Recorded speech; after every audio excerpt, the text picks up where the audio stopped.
తిరుపతి మాజీ MLA Sugunamma press meet పెట్టారు. వైకాపా ప్రభుత్వం అవినీతి అక్రమాలను చంద్రబాబు ప్రజల్లోకి తీసుకువెళ్లి విజయం సాధించారని అన్నారు. ముఖ్యమంత్రిగా బాధ్యతలు చేపట్టిన బాబు జగన్ దోపిడీపై వాస్తవాలను ప్రజలకు తెలియజేస్తున్నారని, భూదందాలు, సహజ వనరుల దోపిడీని వివరించారని చెప్పారు. అలాగే ల్యాండ్ టైటిలింగ్ యాక్ట్ రద్దుతో ప్రజలకు రక్షణ కల్పించారని కొనియాడారు. తిరుపతి, రేణిగుంట ప్రాంతాల్లో భూదందాలు జరిగాయని, అధికారులను బెదిరించి భూములు, ఇంటి స్థలాలు లాక్కున్నారని ఆమె పేర్కొన్నారు.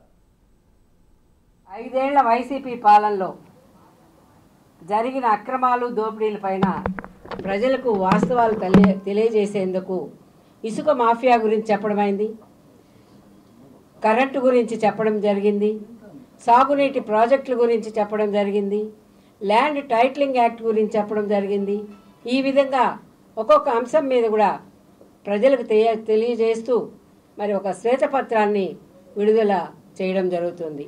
మరి నిన్నటి రోజున కూడా గౌరవనీయులు మన ముఖ్యమంత్రి గారు ఏదైతే ఆంధ్రప్రదేశ్ రాష్ట్రంలో భూదందాలు చేశారో, సహజ వనరుల దోపిడీ ఏ విధంగా జరిగిందో గత 5 సంవత్సరాల పరిపాలనలోని కూడా నిన్నటి రోజున మరి ప్రస్ఫుటంగా శ్వేతపత్రం విడుదల చేస్తూ దాన్ని కూడా అందరికీ అర్థమయ్యేలాగా మరి చెప్పడం, చూపడం కూడా జరిగింది. మనం అందరం కూడా